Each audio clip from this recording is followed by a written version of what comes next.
Well, the children of Israel are another one. They turned to test and to sin, resulting in temptation. God had led them from the land of their captivity. These are the descendants of Abraham that were in Egypt. You remember the children of Israel. They were oppressed and they were afflicted, so God smote the Egyptians. And He dumped out on them the greatest series of plagues since He flooded the whole earth. What a powerful display. Then He split the Red Sea, made them cross it on dry land. And then as the armies, the first-class army of the greatest empire on the planet at that time came charging behind them in their chariots, God took the wheels off the chariots and they all fell down. And then as all the soldiers were all jumbled up, He flooded them and destroyed Pharaoh's army. Then He lighted the night with a towering pillar of fire so the children of Israel could see where they were walking. During the day He shaded them and put a carpet of clouds so the blazing desert sun would not fry them. And He took them with His presence across the desert. And in the next few days, He gave them a little test, the no water test. They ran out of water.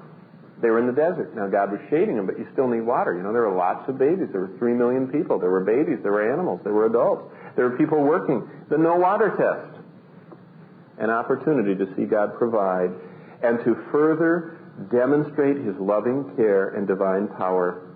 Trust God through the test and have Him do something wonderful, or turn their own way. And leading through their lust and temptation merging to sin.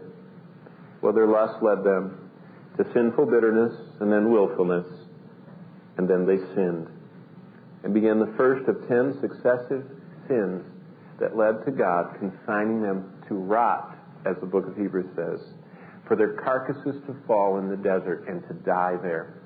Why?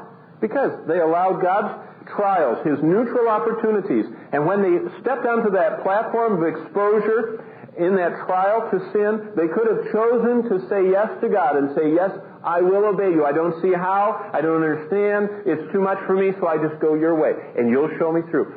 But instead they said, I don't need you, God. I don't need your pillar of fire. I don't need your cloud. I'm going my way. And that's what we do every time a trial comes and we don't go God's way. God's plan is not for sin. Instead, His Word gives us a way out. And there are 3 keys that we find starting right here in Matthew chapter 4 to help us to unlock the door every time we feel we're trapped in a temptation. I want you to see these. I'm going to say them real fast. Starting in Matthew chapter 4. Because in Matthew chapter 4, we get the first key to how to unlock trials and make them triumphs instead of getting trapped into temptation. And the first key is this, and it's so simple: use